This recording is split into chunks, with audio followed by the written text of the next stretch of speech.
No meu primeiro ano como corretor de imóveis, eu perdi mais de 600 mil reais em comissões e o que acabou me levando a um faturamento de aproximadamente 300 mil.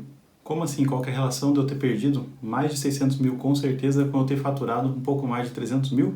É o que eu quero compartilhar com vocês aqui, o que eu errei, o que eu acertei e qual que é a relação da quantidade que eu perdi para a quantidade que eu ganhei. Olá, meu nome é Mukesh Gama, eu sou corretor de imóveis associado à Imobiliária XP e sou representante do grupo Wolfpack aqui no Brasil. O nosso grupo é basicamente uma rede que atualmente tem mais de 2.000 corretores que compartilha treinamentos de vendas, desenvolvimento pessoal e principalmente mídias sociais para corretores de imóveis para você conseguir alavancar o seu negócio. Se você tiver interesse em saber mais do como funciona para fazer parte da Imobiliária XP e do grupo Wolfpack, você vai encontrar um link aí na descrição. Ok, vou entrar direto no vídeo aqui então, primeiro compartilhando alguns dos acertos que eu tive, tá? Eu vou entrar primeiro em um ponto importante, que é o círculo de influência, tá? Então, assim, uma das coisas que me ajudou a ter basicamente 50% do faturamento bruto de comissão que eu tive no meu primeiro ano foi utilizar esse alavancar do meu círculo de influência, ou seja, as pessoas que você já conhece, tá? Então, meus familiares, amigos, conhecidos, pessoas que frequentam a mesma filosofia que eu frequento, pessoas que frequentam os mesmos locais que eu já frequento, ou seja, pessoas que eu já conhecia anteriormente, não eram novos clientes.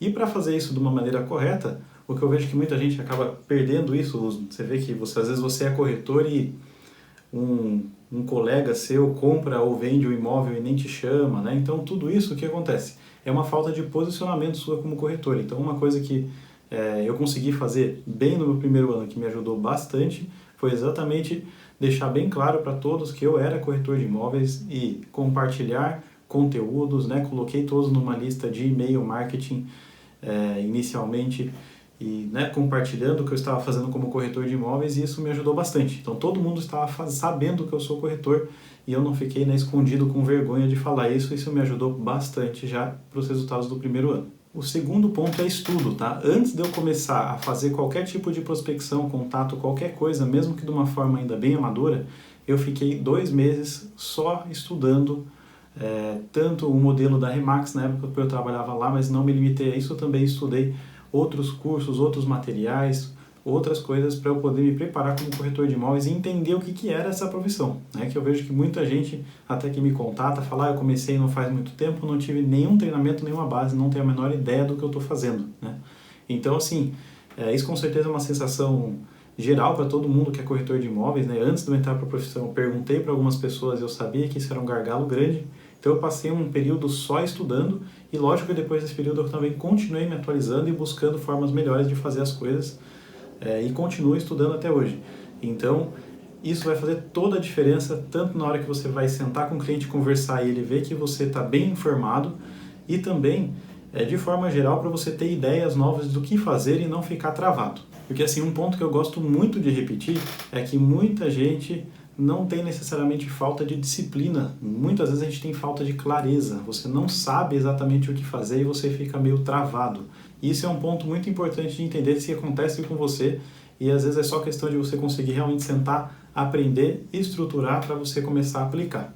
Lógico que depois que você já tem uma estrutura, se você não aplica, aí é falta de disciplina. O terceiro ponto que eu considero que influenciou bastante meu resultado foi fazer follow-up, tá? Então, desde o começo, assistindo alguns treinamentos do Ryan Serhant, se você não assistiu e você entende inglês, sugiro que você vá ver alguns vídeos dele também, foi entender a importância de fazer o follow-up, ou seja, de manter contato com o cliente por bastante tempo, né? De não largar a mão do cliente e nunca mais conversar com ele, tá? Então, assim, a diferença que faz você manter o contato com o cliente muito tempo é gigantesca. Esse foi um dos principais pontos, foi uma das primeiras coisas que eu comecei a estudar, organizei uma estrutura exatamente de como que eu ia fazer isso e executei, e grande parte do resultado foi por conta disso.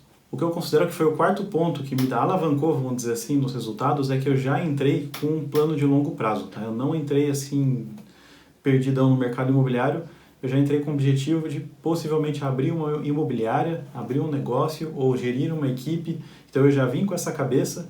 Então, a partir disso, uma visão um pouco mais de longo prazo, né, de qual que vai ser os próximos blocos que eu vou colocar na construção, ajuda muito a você ter um objetivo final, né? Se você está indo simplesmente sem rumo e tentando fazer uma coisa, você acaba não tendo estrutura. Então, é bom você sentar e entender o que você quer dessa profissão, o que você vai extrair dela e ter um objetivo claro de onde você vai chegar em 1, 2, 3, 5 anos, mesmo que ela seja algo provisório para você, é bom que fique claro isso. O quinto ponto que eu foquei, e também aprendi isso nos estudos, foi a experiência do cliente, tá? Então, assim, eu foquei muito nessa questão porque depois de ver, principalmente, que a cultura aqui do Brasil valoriza muito essa questão de relacionamento, experiência, né?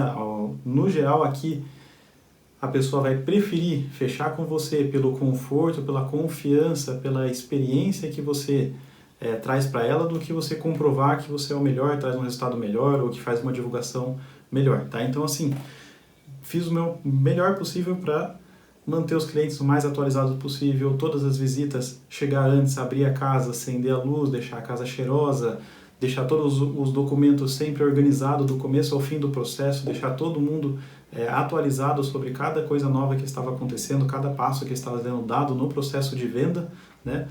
E fazer um bom pós-vendas, né? Então, após as vendas, sempre presenteei meus clientes com, enfim, tipos diferentes, a gente pode entrar isso em outro vídeo, mas esse foco na experiência do cliente, em marcar e dar uma atenção, parar para escutar o cliente, parar para ver qual que vai ser a melhor solução que você pode oferecer, com certeza foi a melhor coisa que eu fiz já para ter indicações e negócios recorrentes numa velocidade até que rápida. Agora eu vou compartilhar um pouco como que foi essa história de eu ter perdido mais de 600 mil em comissões, tá? Então, assim, foram alguns pontos que eu acho que alguns são naturais da profissão, no sentido de que essas coisas acontecem mesmo, e é isso que eu quero compartilhar com vocês, que na verdade qualquer pessoa que vocês forem conversar, talvez não na proporção que eu tive, né, de eu ter perdido o dobro de comissão do que eu ganhei, mas todo mundo vai relatar para você que perdeu vendas, que não deu certo, que cometeu erros. Então aqui tem alguns pontos que eu quero, algumas histórias que eu quero contar, né? A primeira foi, uma das coisas que eu fiz no meu primeiro ano foi começar a desenvolver relacionamento com o investidor,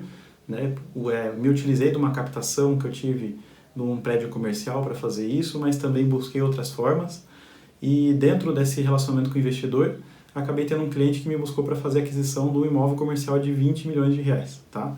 Ali a comissão ia ficar em torno de 2%, as coisas caminharam, parecia que estava assim, tudo prestes a fechar, e infelizmente meu cliente ele levou um golpe do sócio dele, e o negócio foi por água abaixo, desistiu completamente, né? Isso foi antes mesmo de dar proposta, qualquer coisa, mas assim, aquela coisa que já estava parecendo que tudo ia caminhar, né? Então, foi nessa só eu perdi 400 mil de comissão. Depois teve um apartamento aí que custava em torno de 1,5 milhão, que eu bobeei completamente. Eu fiz uma primeira visita, conversei com o proprietário, que também era um investidor, foi muito bem e tal. Na época eu já estava com algumas transações em andamento, me desorganizei no meu CRM, esqueci de manter contato com essa pessoa, esqueci de fazer um estudo de mercado, fazer um follow-up e fechar. Eventualmente não angariei aquele imóvel e foi angariado por outra pessoa e foi vendido logo em seguida, né? Então, foi um erro que eu fiz. Realmente, não prestei a devida atenção ali, acabei perdendo nisso. Outra coisa era também um cliente investidor, comprador, que comprou um apartamento comigo e falou, eu preciso de um outro apartamento exatamente nesses moldes, num prédio específico e tal. Eu estou olhando, mas você olha também, se você encontrar, a prioridade é comprar com você, enfim.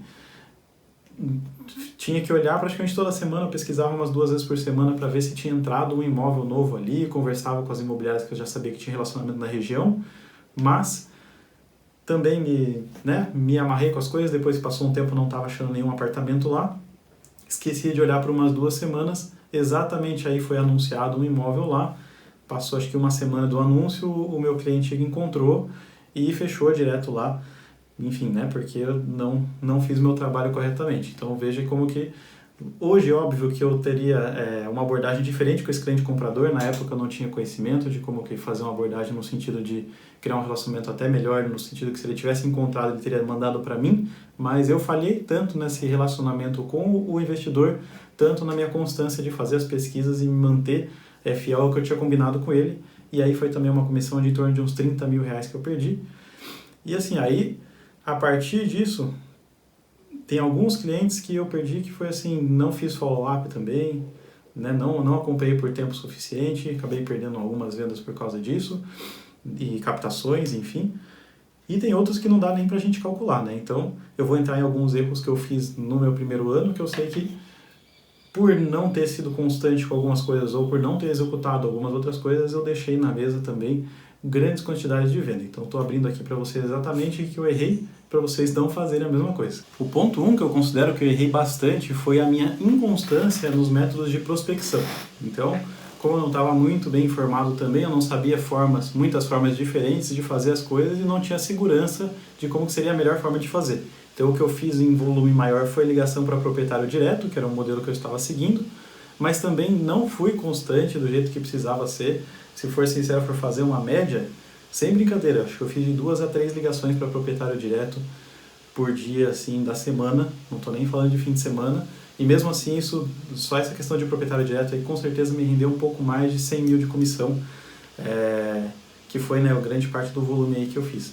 Então, assim, esse ponto com certeza foi um erro, essa inconstância com prospecção, e principalmente também de não ter diversificado os tipos de prospecção que eu estava fazendo, tanto por não saber, mas tanto também por não ter me empenhado a fazer isso. O segundo ponto, que até emenda com esse e com todos os outros pontos, na verdade, é exatamente a questão da falta de clareza que eu falei. Então, por mais que eu tenha estudado, eu acho que em certos pontos, com certeza, não estudei o suficiente e não tive acesso às informações que eu precisava para ter uma clareza do que eu tinha que fazer no meu dia a dia, né? E assim, ter uma clareza não só do que eu tinha que fazer, mas dos sacrifícios que aquilo envolvia e do prazo que demoraria para ter retorno, porque a gente não fica, às vezes, muito bem preparado e estruturado para saber o que a gente vai fazer, por quanto tempo, enfim. Também entra aí numa questão de mentalidade, mas o ponto eu sentia, de forma geral, uma falta de clareza sobre como fazer as coisas. Então, por exemplo, eu sabia que tinha que ter essa questão do nicho, que eu até escolhi investidores e escolhi um local num bairro de Curitiba. Mas eu não sabia, na prática, como desenvolver aquela questão de nicho bem, né? O terceiro erro que eu cometi foi um baixo investimento, tá? Então, na minha opinião, eu tinha que ter colocado, com certeza, mais parte desse dinheiro, desse faturamento das comissões, de volta no negócio e investido principalmente com uma certa constância. Falhei realmente em ser constante. Então, por exemplo, fiz alguns anúncios para tentar me posicionar nas mídias sociais, não sabia fazer bem, não quis investir o dinheiro suficiente para fazer uma estrutura adequada. Por conta disso, não tive bons resultados, larguei. Né? Fiz o que todo mundo faz por um tempinho, larguei. Depois, peguei para fazer cartões postais e tal, fiz um pouquinho, larguei de novo também porque estava óbvio que eu não estava fazendo também do jeito certo, né? Mas esse investimento baixo, de forma geral, eu me arrependo. Acho que eu deveria ter pegado aí, sei lá, 30% das comissões e devolvido 100% em marketing, remarketing, que eu teria com certeza ter tido um resultado no mínimo dobro. Quarto ponto, que eu acabei até comentando aqui por cima, foi uma certa oscilação de nicho que eu tive, né? Então, assim, tanto eu tive uma oscilação de tentar entrar no mercado de prédios comerciais, depois de trabalhar com investidores e também de trabalhar posicionado em imóveis de alto padrão num bairro específico. Mas eu oscilei, não fui 100% constante em nenhuma dessas e não tive um plano bem claro para fazer nenhuma. Então, essa oscilação de ficar trocando, apesar de que me gerou um negócio ou outro quando eu estava me posicionando, tanto, né, me especializando para atender investidores, tanto quando me especializando para atender aquele bairro específico, com certeza machucou bastante. Então, teria sido melhor se eu tivesse pego um nicho específico e focado melhor nele. Hoje em dia eu já sei qual que seria aqui para o meu mercado. Não vou falar até para não influenciar aí, porque acho que cada mercado tem um nicho específico, mas é muito importante você escolher um nicho e se ater a ele, tá? Se você tem uma dificuldade para escolher, eu fiz um vídeo completo aí sobre o passo a passo de como que você pode fazer para escolher o nicho da melhor forma possível. O quinto erro que eu considero que foi assim massivo foi eu vou separar em duas coisas, em e-mail marketing e mídias sociais, né? Então, assim, o uso do marketing digital como um todo que eu falhei em fazer. Então, o e-mail marketing eu comecei a fazer e depois de um tempo parei, infelizmente, mesmo que já estava com alguns resultados fazendo isso, mas parei. E depois foi não ter me posicionado nas mídias sociais, porque antes eu tinha uma posição assim muito contra a mídia social, eu não gostava de estar presente, não achava necessário e acabei passando por cima disso. Então hoje eu me arrependo e isso não foi falta de informação, né? Tanto na imobiliária que eu estava, nos treinamentos, todos eu estava vendo que precisaria fazer isso, mas eu estava optando por não fazer e deveria ter feito, né? Então fica aí Alerta novamente, que você deve ter ouvido 1 milhão de vezes também, para você estar nas mídias sociais e, lógico, com um plano de preferência para você não perder seu tempo também fazendo coisa no Canva ali, postando aqueles posts tipo trabalho comigo, sou corretor de imóveis, ou postando foto de imóvel toda hora também, porque isso não dá resultado, né? Mas investindo novamente seu tempo, dinheiro, enfim, para estar presente nas mídias sociais. E você, compartilha aí com a gente embaixo nos comentários quais foram os seus principais erros e quais foram os seus principais acertos e no que você quer mais ajuda, talvez, para ter mais clareza e conseguir arrumar daqui para frente, né? Manda aí para um colega seu que esteja começando no mercado imobiliário para ele não cometer os mesmos erros que eu e vocês estão cometendo. E muito obrigado por ter assistido. Nos vemos no próximo vídeo.